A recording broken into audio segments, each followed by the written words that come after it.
Have y'all ever noticed how when they start interviewing these people at these massive protests, most of the people don't actually know what the hell they're protesting?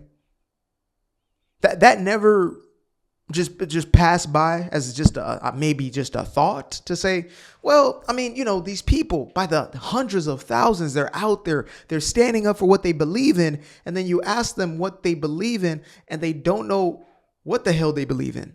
Like this happened for me when I think it was like the anti-Elon Musk, when that was the thing, right? He was public enemy number one. They were blowing up his cars and, setting his stores on fire, things of that nature.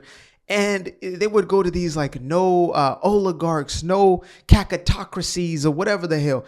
And then they would stop and ask a person, what does that word mean? They have a sign, a huge banner with this word, no cacatocracy. Well, what do you think it means? It means what it means. Oh, so you mean to tell me that you don't know what the hell that is because likely you've been paid. Can we just say that? Now, can we get to a place where we say that these people are being paid to continue to be this divisive towards their own country? Now, that to me is treason of a lesser degree, but treason nonetheless. The Democratic Party is hell-bent on sabotaging America. And there are many now I see on the so-called woke right or far right that are doing the exact same thing. So shout out to guys like, what's this dude's name? His name is Nate Friedman. I saw one of his videos when he did this kind of debunking these whole protest situations by actually being on the ground and doing the work. DJT actually shared his video, I think a few days after me and my girl had seen one of his little documentaries. So I want to go ahead and just spotlight this guy. He deserves to be spotlighted because he's doing the necessary work. Hopefully I can get to a place where I can, start to walk the streets and start to have conversations with some of these loony bin real asylum seekers, the mental asylum seekers. But anyway, let's get into it. Get yourself a little water. It's going to be a long ride, so enjoy. And let's get into it. Do you want to see Tel Aviv get bombed? This is not what I want to. What's going to be happen, I can tell you. Do you think that, what's that? What do you want to prevent him to say? We're getting ready to march. Now here we go again, another paid protester coming to stop my interview. Although this time, he's not just one of the workers, he is a leader. His name is David Chung. He is the general manager at the People's Forum, the company responsible for organizing these pro-Iran protests. We know that because they literally told us that at the previous rally. I'm sorry, imagine living in America and protesting in defense of a regime, because it's not pro-Iran. Well, some say the distinction of Persia, like the actual people of Iran who want freedom from their very own Islamic Brotherhood regime, right? The Ayatollah and his boys. Imagine protesting in defense of the Ayatollah and his boys while living in America.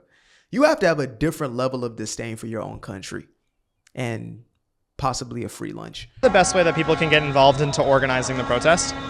In New York, the People's Forum is a great space to get politicized, to meet people in your community, to come together. Now, David has been a paid protester for a long time. This is his portfolio that got him promoted to be a manager. Here's him yelling to stop NATO. Here's him yelling to release Khalil, a man who was the spokesperson of an organization at Columbia that passed out pro-Hamas flyers. Here is David again wearing a safety vest at a protest, which is what you get to do after you prove yourself. Now, David has even been in the promotional material for the Party of Socialism and Liberation to never stop fighting for Palestine, as they show themselves protesting just one day after October 7th.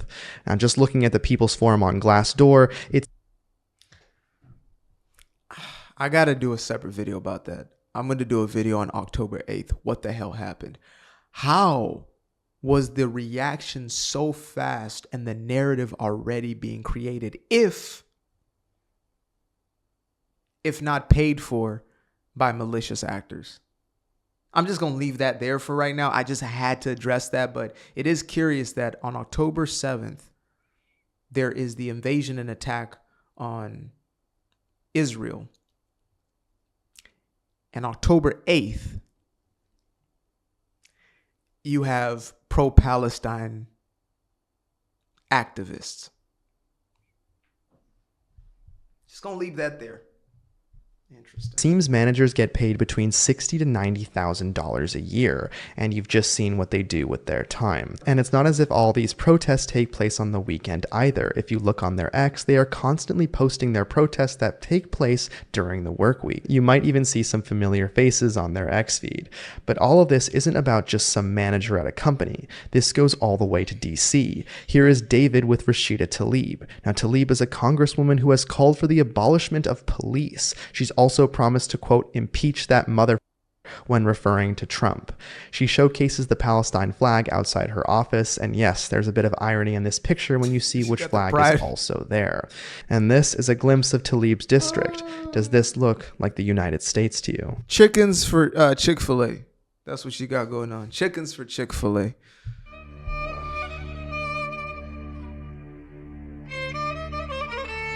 So what is the People's Forum, and how did they get powerful enough to meet with a congresswoman? First, we have to talk about this photo. On the very right is Manolo Santos. He's the executive director of the People's Forum. Now, I'm not sure if there's enough therapy in the world for Manolo, because he said, when we finally deal the final blow to destroy Israel, when the state of Israel is finally destroyed and erased from history, that will be the single most important blow we can give to destroying capitalism. How is this sort of rhetoric allowed to be said? And in the same breath, these lunatics will talk about freeing this innocent, harmless little society that just wants to exist, while also saying that this innocent little society needs to be destroyed right next to it. Again, this is just, these are just the receptor sites in my brain receiving information. That's all that's going on right now. I am literally confounded. I am baffled, flabbergasted. How does this make sense? Oh, yeah. Well, when it comes to Israel, yeah, they need to be blown in smithereens. They need to never exist ever again. Yeah, we need to wipe out the entire race. Isn't that, is that the Jenna word, the G word? Isn't that what that is? The thing you're accusing them of doing to the people who attacked them and have kidnapped and massacred and assault. People doing that to their very own people, the government regime that you're protesting for, that are doing the very same thing to their own people. Okay, never mind. That's just me. Now, when you get your kids ready for school, he's protesting. When you go to work, he's getting arrested. When you go out to lunch, he's occupying Fox News. He has, without a doubt, one of the largest portfolios of a paid protester that I've ever seen. But they got this picture with Tlaib because she's been an advocate for ending the blockade to Cuba for a while now. Now, David is in this picture because he's high up at the People's Forum, and he has been no stranger to Cuba activism. The irony is that Cuba doesn't have freedom of speech. It's a one-party state ruled by communism. So this entire career that he's built himself wouldn't exist in Cuba. Now, who's funding the bales of these paid agitators? His name is Neville Roy Singham, a billionaire and self-described socialist. Singham and his... Wait, but no more billionaires, though. We can't have billionaires. God forbid we have... Oh, yeah, of course, unless they're your billionaires, then that's... Never mind, continue. Wife Jody Evans, who is the co-founder of Code Pink, have given over $20 million to the People's Forum. Singham funneled the money through the Goldman Sachs Philanthropy Fund, and after a while of keeping the source of the money a secret, the People's Forum eventually said, "A few years ago we met Roy Singham, a Marxist comrade who sold his company and donated most of his wealth to nonprofits that focus on political education, culture, and internationalism." Now, Singham, the principal donor of the People's Forum, made his money by selling his IT consulting business to a private equity firm for $785 million. Now, Singham has praised Hugo Chavez, describing Venezuela under his rule as a phenomenally democratic place. He's also said that China is teaching the West that the world is better off with a dual system of both free market adjustments and long-term planning. So with that $20 million that Singham gives the People's Forum, they use it... Says the guy who came to America or lived in America, made three-quarters of $1 billion, if not $1 billion in total. I don't know. He said he was a billionaire, but I see 780 something million. There's a man who made hundreds of millions of dollars at the very least within the United States in its capitalism, used capitalism, and is now using his capital to fund communism. This is the mental degradation as well as the literal retardation, the going backwards of the leftist brain. There's no sense in it. Again, they will put a Palestinian flag next to a gay flag and believe them to be the same thing, the same fight.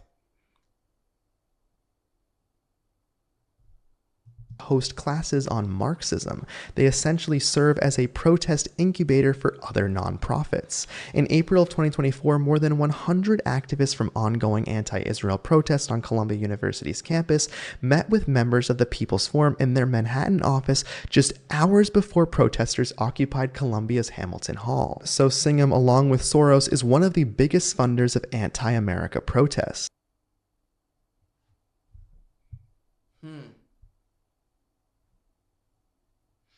And for anybody out there who, they hold this notion of, well, the Jews control the world. See, Soros.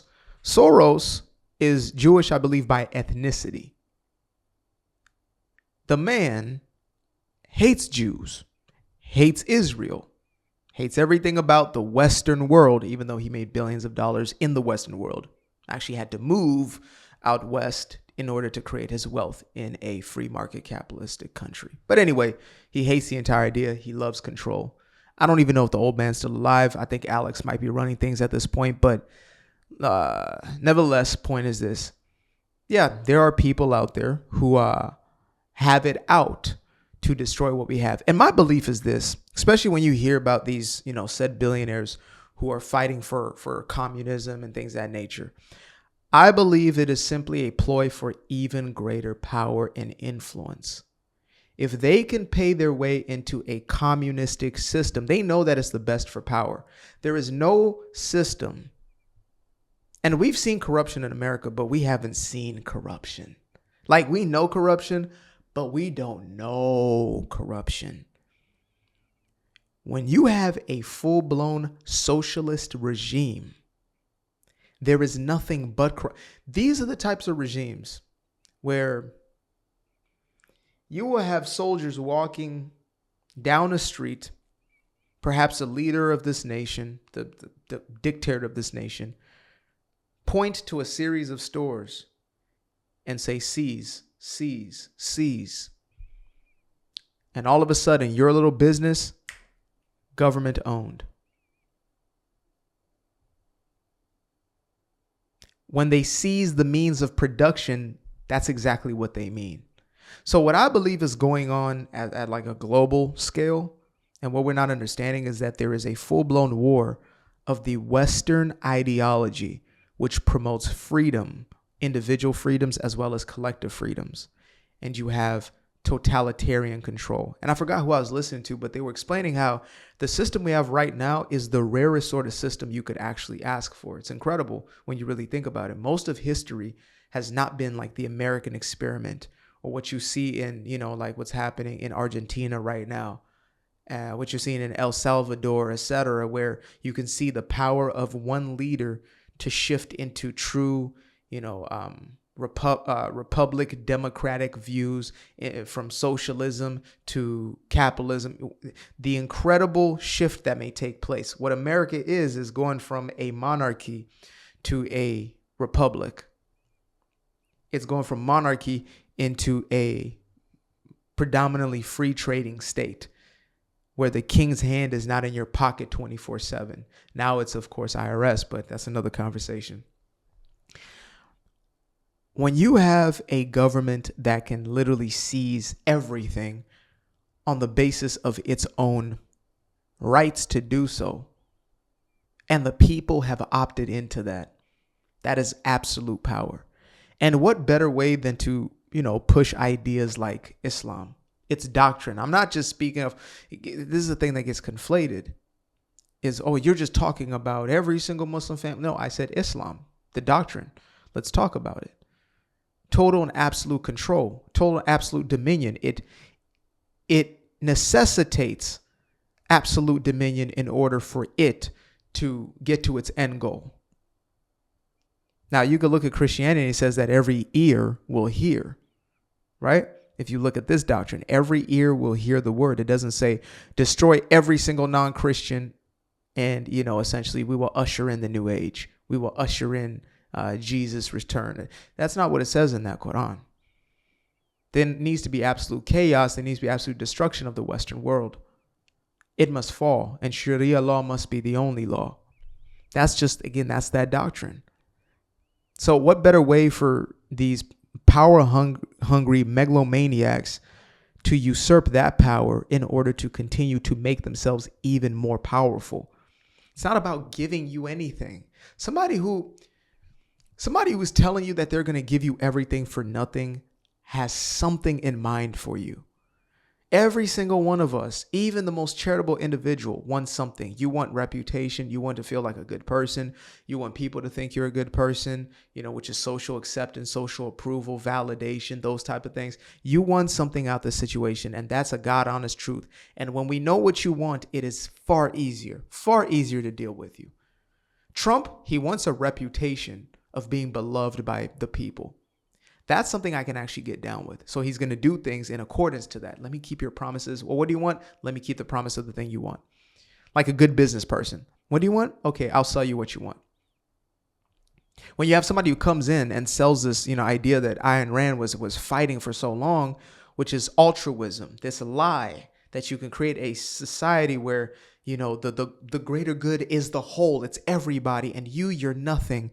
Your needs don't exist. That's the greatest evil. That's a disingenuous doctrine. And what it does, it creates a worldview where people become resentful. They become liars, manipulators, and so they use one another as opposed to being honest to say, I want wealth and I'm willing to build something that you want in order to attain that wealth. But it's easy to sell to people who feel disenfranchised. They feel jaded. They feel as if they feel like a lack of self-worth and a lack of self-esteem. They don't believe they can do it. So what's easier is to strip it from you who is doing it. Simple. That's what I believe is going on at the core. I know this went a little, further and deeper into the weeds, but, I believe that's what we're here for. We're here for as deep a dive as we humanly can. What the hell is actually going on here? So yeah, why would they pay so much money for this? Because they're paying for control. They're paying for control. Sometimes they pay for legacy, right? You have the Carnegies, the Rockefellers, whatever. They put all these billions of dollars into institutions, even though after they're dead. Yeah, because they still want the legacy. They want their name to hold weight. So sometimes that is the case. But in this sort of case, the Soros sort of case, he wants a worldview that reflects the power that he wants to have. It's a power play. Ain't got nothing to do with freeing any damn body. If they truly cared about freeing somebody, they would go throughout the world and essentially free people from this ideology of Islam that is looking to completely obliterate anything that is unlike itself. They would stand up to it with truth and with resources and support, the Christians who are being killed around the world, the Jews who are being killed around the world, as opposed to funding the very thing that is looking to destroy the Western way of life. Appreciate you guys for tuning in. Now, if you'd like to stay around, make sure to click that little subscribe button down there, or you can show some love by going to the description below and clicking on the button titled Buy Me a Coffee. Leave a little something there, or click on the Cash App. Leave a little something here. Till the next time, peace. I fell in love with the sunshine. I fell in love with the light. I fell in love with the full moon. I fell in love with the night. I can see the light again. I can see the light. You can see the life in him illuminate the night. I know the time is taking. A 365, that's a full rotation. I see you looking up, you know them constellations. Constantly gazing like house of praises, you get to praising.